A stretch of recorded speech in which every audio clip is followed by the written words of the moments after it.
So let's say, Laura, someone's listening to us how might an executive or a professional know if they need to work on building their influence at work? Yeah, I think so influence has, if we think about influence as a umbrella, it has a couple of different things underneath that umbrella, right?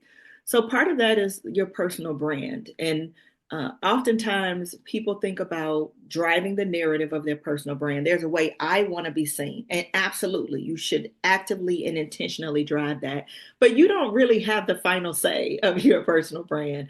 Your personal brand is really what people say about you when you're not in the room.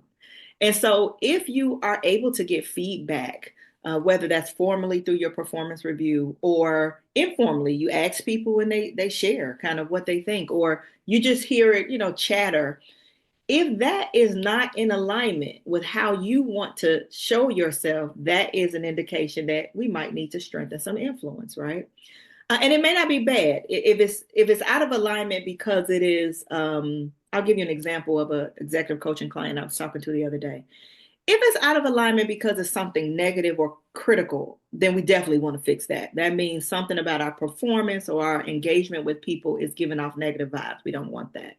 But sometimes it's not negative, it's just not in the direction you want. So, for example, I was coaching someone and they're really working on their high level leadership skills.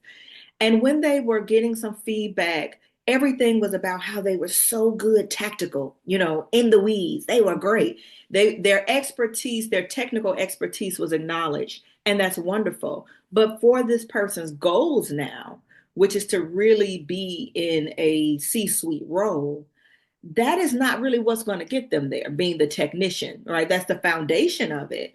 And so they really came to coaching like, but I have these other skills too.